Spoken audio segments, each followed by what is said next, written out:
The stalker at lane 13, the fluorescent lights of the bowling alley flickered ominously as I stepped through the doors, the familiar scent of shoe disinfectant and greasy food filling my nostrils. At 13, I thought I was invincible, untouchable by the darkness that lurked in the shadows of the adult world. How wrong I was. It was a typical Saturday night, my friends Jacob, Josh, Mikey, and I had come to waste away the hours at our local alley, the dull thud of bowling balls and crash of pins a comforting backdrop to our adolescent chatter.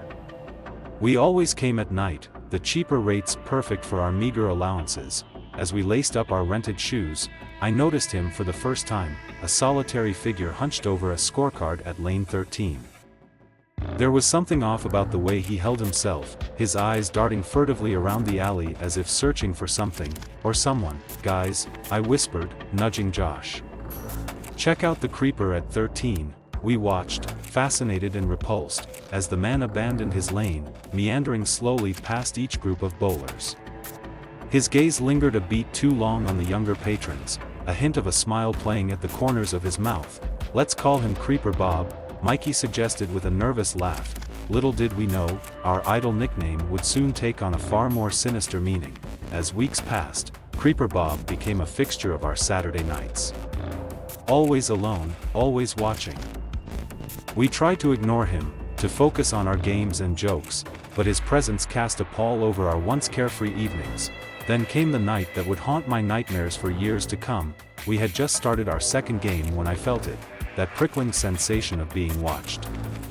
I turned to see Creeper Bob setting up at the lane right next to ours, his eyes locked on me with an intensity that made my skin crawl.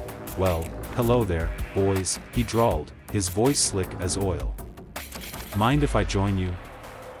Before we could refuse, he had inserted himself into our group, offering unsolicited advice on our form and technique.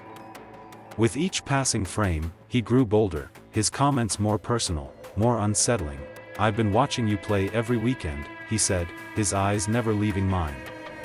"You've got real potential, kid. Let me show you how to improve your stance." Without warning, his hands were on me, adjusting my grip on the ball, his fingers lingering far too long on my wrist. I froze, unable to process the violation of my personal space, the wrongness of this stranger's touch.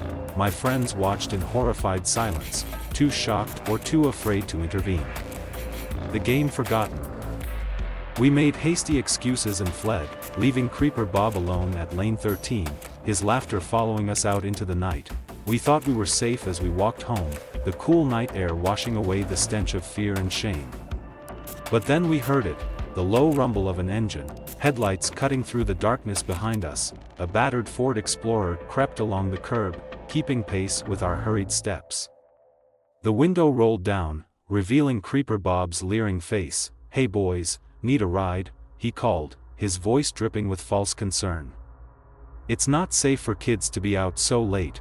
We broke into a run, our hearts pounding in our ears. I could hear the SUV accelerating, closing the distance between us. Just as I thought he would run us down, the vehicle swerved, cutting us off at the intersection. Creeper Bob emerged from the driver's side, his eyes wild with a hunger that had nothing to do with food.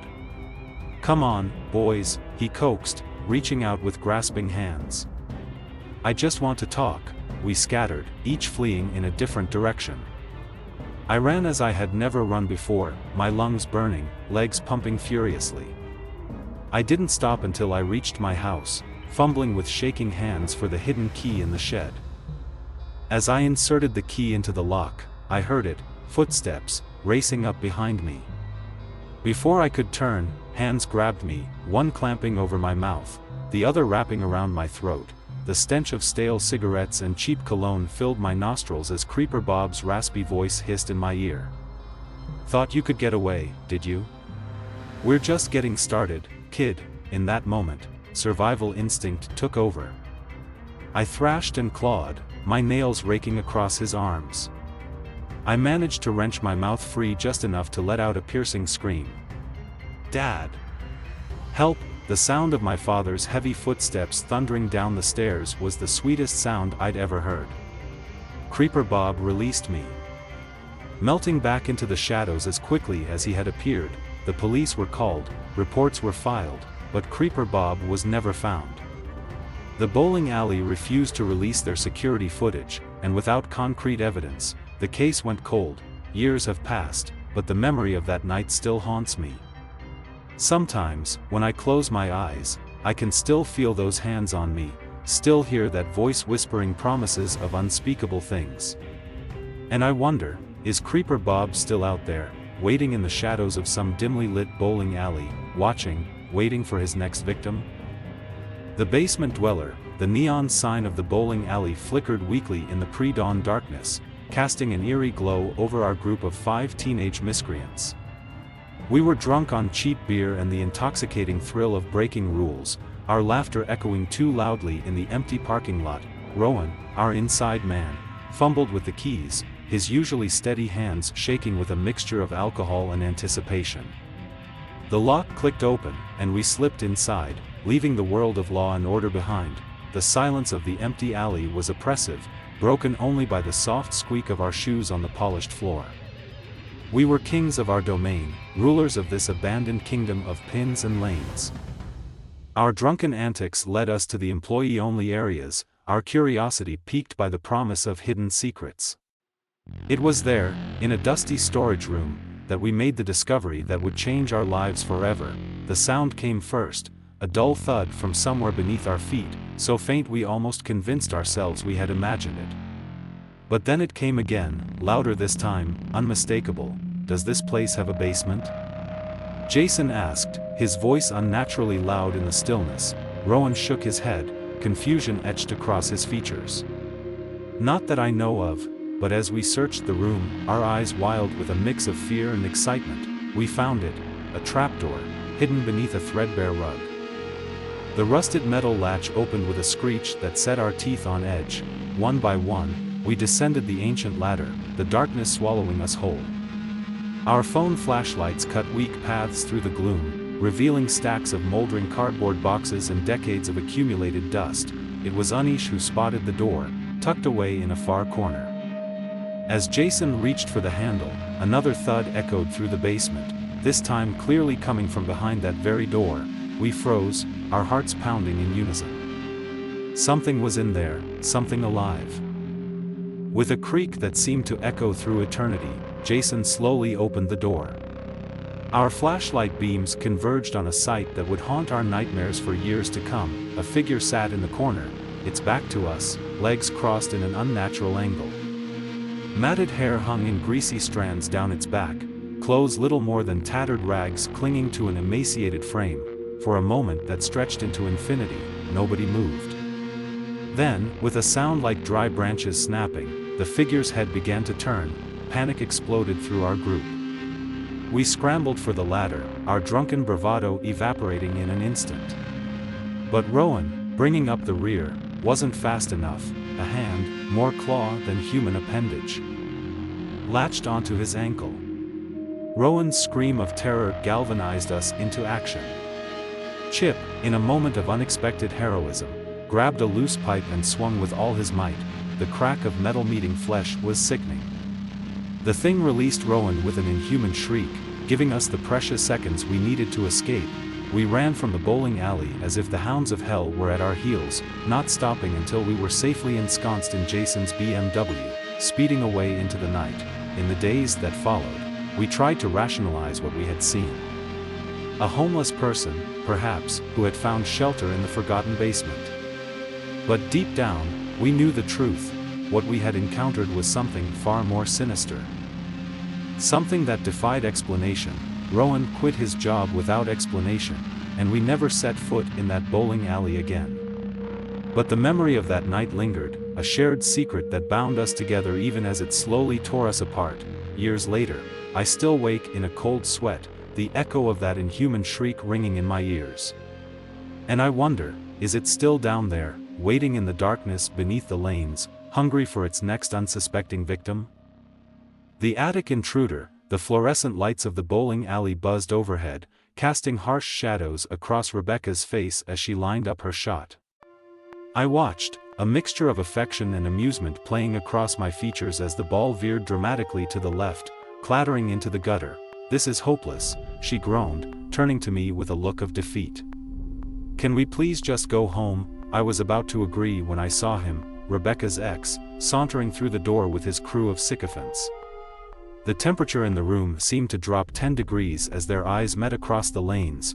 "We need to leave now," Rebecca hissed, already gathering her things. We made our hasty exit, the weight of unspoken history hanging heavy between us.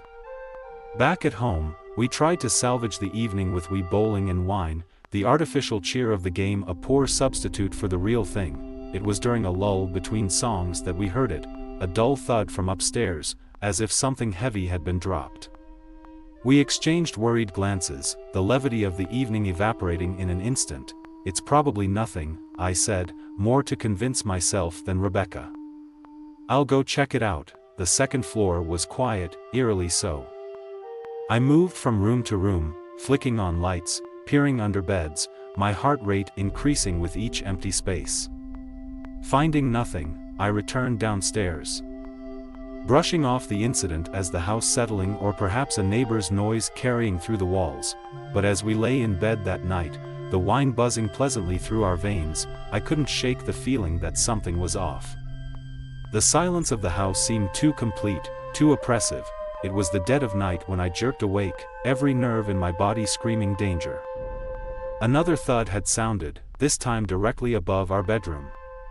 Rebecca slept on, oblivious, as I slipped out of bed, grabbing a broom from the hall closet as a makeshift weapon. The attic access was just outside our bedroom door, a simple pull-down ladder that I now faced with growing dread. Gathering what little courage the wine had left me, I tugged the cord, wincing at the groan of metal as the ladder descended. Darkness greeted me as I poked my head into the attic space. I fumbled for my phone, its weak light barely penetrating the gloom. And then I heard it, the slow, rhythmic creak of wood under pressure. Someone was up here, rocking in the old chair we kept stored among the Christmas decorations. My breath caught in my throat as I swung the light towards the sound. There, illuminated in the harsh glare of my phone screen, sat a man. But not just any man, this was a creature of nightmares. His face a mask of madness and malice, he turned towards me with agonizing slowness, his eyes reflecting the light like some nocturnal predator. A sound escaped his throat, not quite human, not quite animal, a guttural growl that sent ice through my veins. I scrambled down the ladder, slamming the attic door shut just as he lunged forward. "Rebecca!" I screamed, my voice cracking with terror. "Call the police." The next few minutes were an eternity of fear and adrenaline as I braced against the attic door, feeling it shudder under the impact of the intruder's attempts to break through. I could hear him up there, alternating between animalistic snarls and bursts of maniacal laughter. When the police finally arrived, it was like waking from a nightmare into an only slightly less terrifying reality. They swarmed the house, weapons drawn, as Rebecca and I huddled on the living room couch, clinging to each other like survivors of a shipwreck. The man they brought down from our attic defied description. Wild-eyed and unkempt, he gibbered in what sounded like Russian, his gaze fixing on me with an intensity that made my skin crawl. As they led him away in handcuffs, I couldn't shake the feeling that this wasn't over, that somehow, in some way, he would be back. In the days that followed, we learned the bare bones of his story. A homeless man, they said, with a history of mental illness. He had likely been living in our attic for weeks, perhaps months, coming and going through an unlocked window while we slept, blissfully unaware of the monster lurking above our heads. We didn't press charges, too shell-shocked and eager to put the whole ordeal behind us. But the damage was done. Every creak of the house, every unexplained shadow, sent my heart racing. I found myself lying awake at night, staring at the ceiling, wondering if I would once again hear that terrible, inhuman growl. Even now, years later, I can't shake the memory of those eyes staring down at me from the attic darkness. And I wonder, how many other houses harbor such secrets? How many unsuspecting families sleep peacefully each night, unaware of the horrors that may be unfolding just above their heads? The bowling alley stands abandoned now, its neon sign dark, lanes silent. But sometimes, when I drive past late at night, I swear I can see a figure moving in the shadows. Hear the phantom crash of pins. And I'm reminded that evil never truly dies, it just waits, patient and hungry, for its next unwitting victim.